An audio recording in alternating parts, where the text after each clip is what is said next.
and welcome to this week's Wild Spirits News. My name is Sibylle, and today I'm going to tell you that you are not broken just because you're not always positive.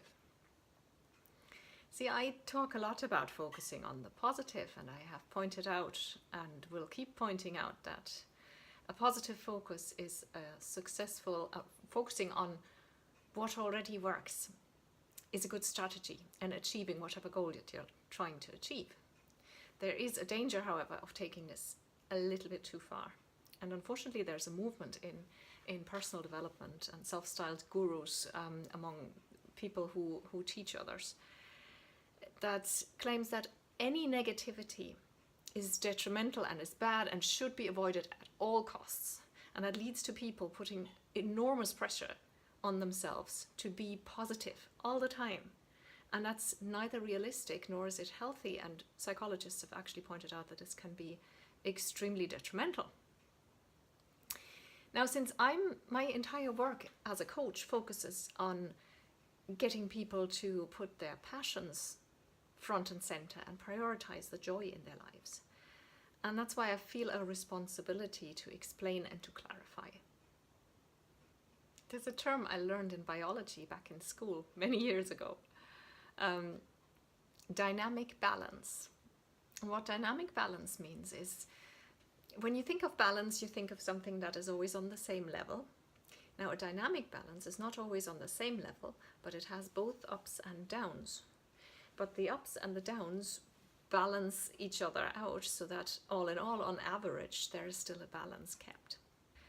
Negativity, sadness, grief, anger, all these things that we tend to experience as bad are part of the human experience and are really necessary and healthy as long as you allow them.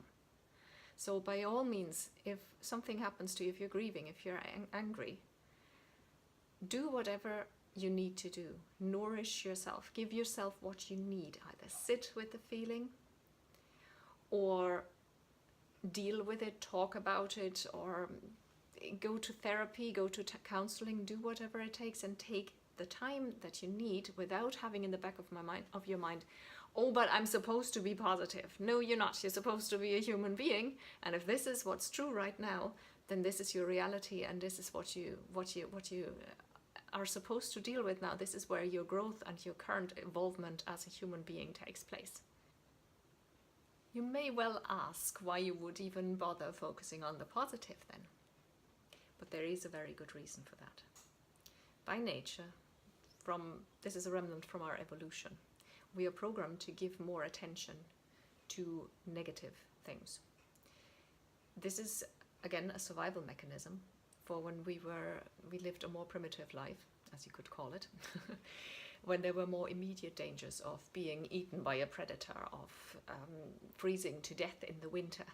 Anything that was negative, if you were cold, if you felt like you were in danger, and things like that, were clues that were vital to your survival, or potentially could be vital to your survival. So we are programmed to give a lot of weight and a lot of importance to anything negative, because that might be, back then in our history, it might have been important for you to pay attention to this and to not dismiss it, because otherwise it could have meant your death.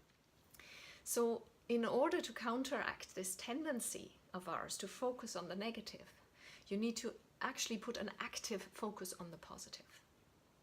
And it's not always very easy, but it can be learned. And the good thing is it's a habit. You can develop that as a habit to see the silver lining, so to speak. Now I'll give you a couple of hints to get you started that'll help you on your way. And the first is to remember that you are not your thoughts. Neither are your feelings. It might seem, especially when you're angry or upset, it might feel like this is your only reality now, that this is all you are, but it's actually only an emotion. It's actually only a thought. It is something you have, it's definitely part of you, but this is not all you are. Secondly, I would, as a second step, recommend to limit your exposure to media. I said that before. If you followed me for a while, you will have heard it a couple of times. Media news sell by feeding us what our evolution has programmed us to focus on, and that's negativity. Bad news is good news, as the old journalistic saying goes. So consciously make an effort to limit your exposure to that and interact with actual human beings or animals or nature instead. The third step you can take is to try and develop some routines that make it easier to find the positive in your life. For example, I start every day with 5 minutes, it's no more than 5 minutes, mindfulness meditation, a guided meditation. It's on my phone, and I start doing that, returning to my body, returning to the moment. And then I said, once that meditation is done, I spent another minute or so setting my intentions for the day, and that includes intentions of how I want to feel on that particular day. Experiment with listening to theta waves. Google it, look it up on YouTube. It's a certain kind of sound waves that apparently has a very relaxing, stimulating and positive effect on our brain and on our brains and on our mood.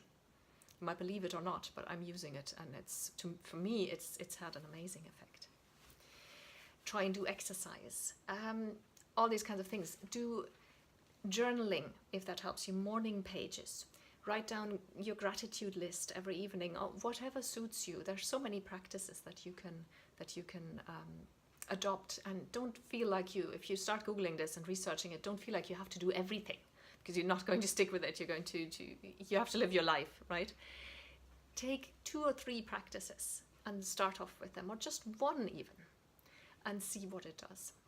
Now, like I said, developing a positive focus is a habit, and any habit takes time to develop. So have a bit of patience with yourself. Be kind and patient and forgiving with yourself. It's an effort. It's actual work. It sometimes resembles pedaling a bike uphill. But it's really worth it if you stick with it. And like I said, it is a habit. So once you begin to get into the habit, it gets easier. It gets a lot easier over time. And one thing that really helps you along the way is your passion, or passions if you're multi-passionate. Focusing on passions can very quickly get you back into pursuing your passions, can give you joy and can get you back into that state of joy and positivity and a positive focus. Thanks for watching. If you would like to join the tribe of wild spirits, why don't you go to wildspiritscoaching.com and subscribe to Wild Spirits News. 100% spam free.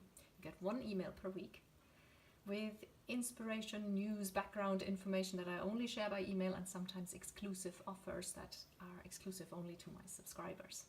So you can find me at wildspiritscoaching.com, or you can just Google Wild Spirits Coaching. That'll get you to my website as well.